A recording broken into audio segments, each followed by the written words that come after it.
نحمده ونصلي ونسلم على رسوله النبي الكريم الأمين أما بعد فأعوذ بالله من الشيطان الرجيم بسم الله الرحمن الرحيم وأنزل الله عليك الكتاب والحكمة وعلمك ما لم تكن تعلم وكان فضل الله عليك عظيما صدق الله العظيم۔ معزز عزیز طلبہ اور تمام صاحبان علم و دانش، عقیدہ علم غیب کا آج ہمارا تیسرا سبق ہے۔ قرآن مجید فرقان حمید میں اللہ رب العالمین ارشاد فرماتا ہے وَأَنزَلَ اللَّهُ عَلَيْكَ الْكِتَابَ وَالْحِكْمَةَ، اور اللہ نے اے محبوب صلی اللہ علیہ وسلم آپ پر کتاب اور حکمت کو نازل فرمایا۔ وَعَلَّمَكَ مَا لَمْ تَكُنْ تَعْلَمْ، اور آپ کو وہ کچھ سکھایا جو آپ نہیں جانتے تھے۔ وَكَانَ فَضْلُ اللَّهِ عَلَيْكَ عَظِيمًا، اور آپ پر اللہ کا سب سے بڑا فضل ہے۔ یہ سورۃ النساء کی آیت نمبر 113 ہے۔ یاد رہے کہ یہاں ما لم تکن تعلم یعنی جو کچھ آپ نہیں جانتے تھے میں لفظ ما جو ہے یہ عموم کے لیے آیا، عموم کے لیے آتا ہے، یعنی ہر چیز اس میں داخل ہے۔ جو کچھ بھی آپ نہیں جانتے تھے وہ کچھ آپ کو سکھا دیا۔ جہاں بھی لفظ ما موصولہ کے لیے استعمال ہوتا ہے وہ عموم کے لیے آتا ہے۔ مثلا قرآن مجید فرقان حمید کی میں بعض آیات سے استدلال کرتا ہوں۔ سورۃ الجمعہ کی آیت نمبر 1 ہے۔ اللہ رب العالمین ارشاد فرماتا ہے یسبح للہ ما فی السماوات و ما فی الارض، تسبیح کرتی ہے اللہ کی ما فی السماوات، جو کچھ آسمانوں میں چیزیں ہیں، وما فی الارض، اور جو کچھ زمین میں چیزیں ہیں، ہر شے اللہ کی تسبیح کرتی ہے۔ تو یہاں لفظ ما نے بتا دیا کہ لفظ ما سے مراد ہر شے ہے۔ اسی طرح سورۃ الصف کی آیت نمبر 2 ہے۔ ارشاد فرمایا یا ایھا الذین آمنوا، اے ایمان والو، لما تقولون، کیوں کہتے ہو تم وہ بات، ما لا تفعلون، جو خود تم نہیں کرتے، یعنی جو کچھ بھی تم نہیں کرتے وہ آگے کیوں کہتے ہو۔ تو یہاں لفظ ما نے بتا دیا کہ اس میں سب کچھ داخل ہے۔ تیسری آیت ہے سورہ آل عمران کی آیت نمبر 109 وَلِلَّهِ مَا فِي السَّمَاوَاتِ وَمَا فِي الْأَرْضِ، اور اللہ کے لیے ہے ما فی السماوات، جو کچھ آسمانوں میں ہے، وما فی الارض، اور جو کچھ زمین میں ہے، یعنی ہر چیز اللہ کے لیے ہے۔ تو لفظ ما نے بتایا کہ اس میں ہر چیز داخل ہے۔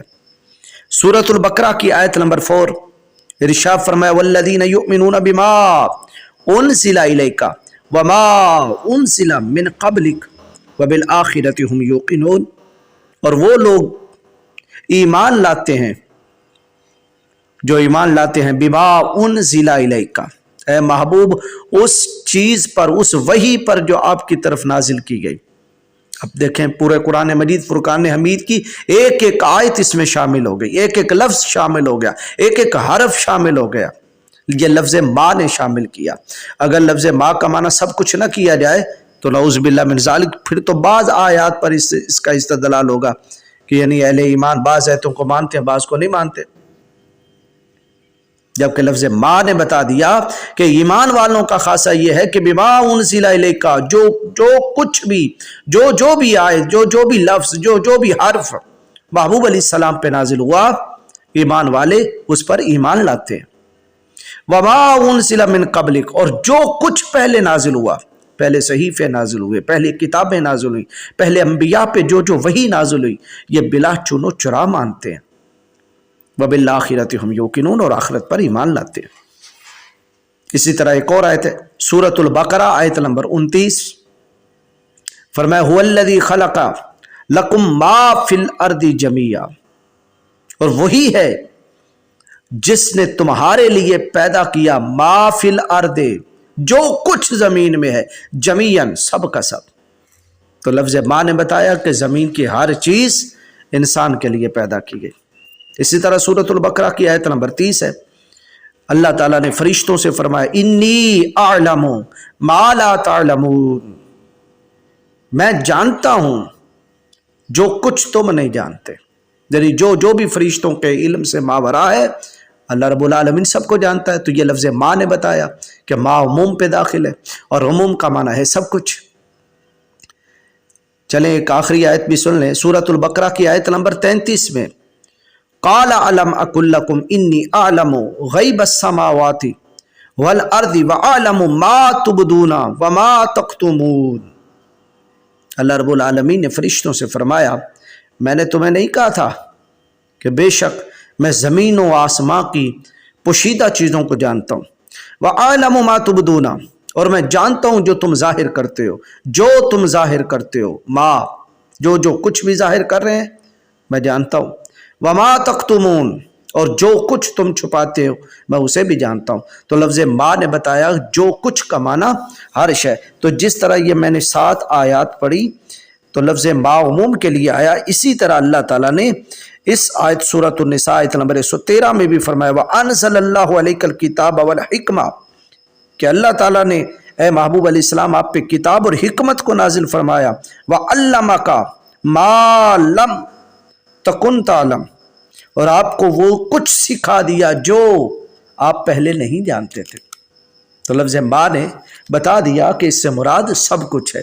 اسی لیے نبی رحمت شفیع امت صلی اللہ تعالی علیہ وسلم کو جو قرآن سکھایا گیا اس قرآن کے اندر ہر شے کا بیان تھا۔ تو انشاءاللہ اس پر کہ یعنی قرآن مجید فرقان حمید میں ہر شے کا بیان ہے، اس کے لیے ہم کل کا لیکچر جو ہے وہ آپ کی بارگاہ میں پیش کریں گے۔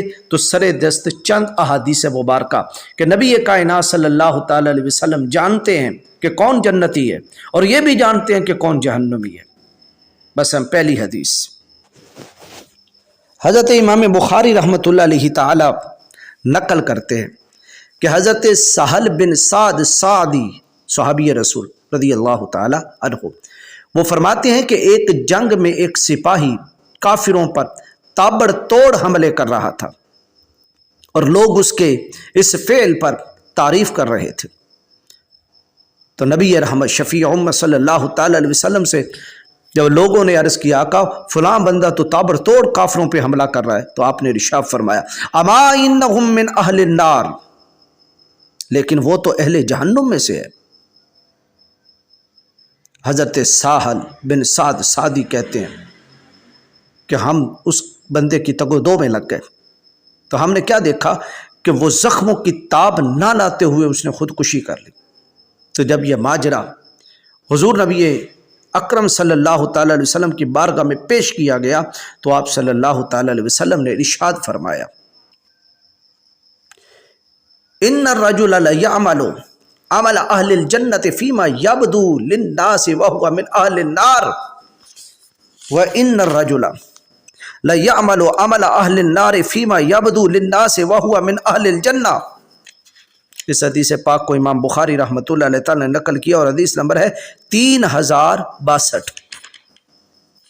بے شک ایک آدمی، نبی پاک علیہ السلام نے ارشاد فرمایا بے شک ایک آدمی لوگوں کے دیکھنے میں تو اہل جنت جیسے عمل کرتا ہے لیکن حقیقت میں وہ جہنمی ہوتا ہے، اور کوئی ایک ایسا بھی ہوتا ہے کہ دیکھنے میں وہ اہل جہنم جیسے عمل کرتا ہے لیکن حقیقت میں وہ اہل جنت میں سے ہوتا ہے۔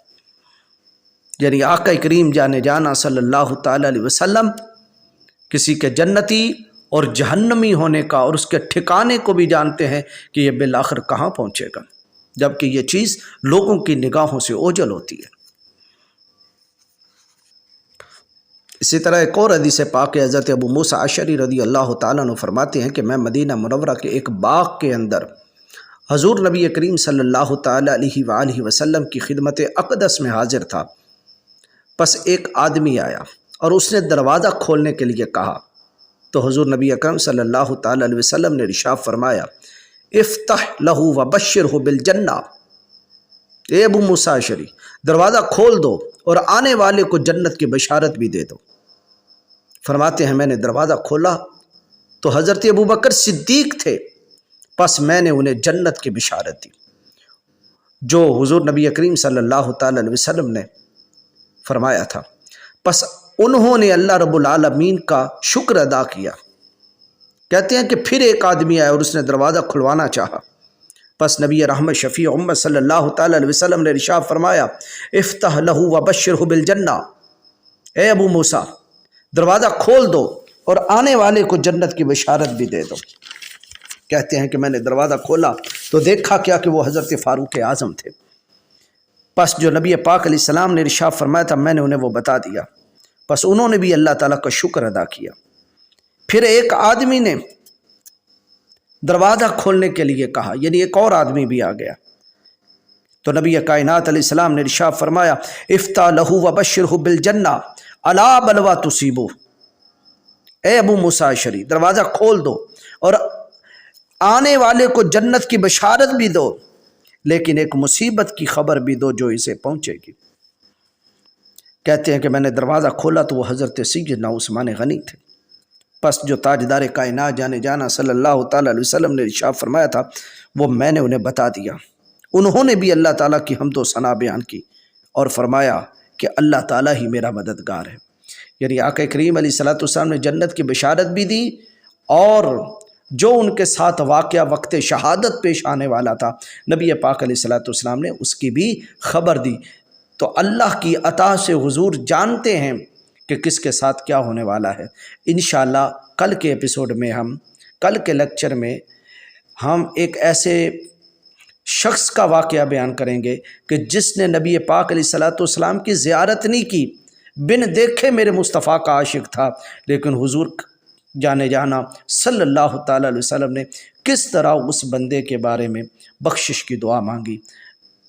تو تمام جتنے بھی عزیز طلباء ہیں وہ ہر لیکچر کو غور سے سنا کریں اور کوشش کریں کہ وہ آگے سے آگے پہنچائیں تاکہ ابلاغ علم میں ہمارا بھی حصہ ہو۔ اللہ تعالیٰ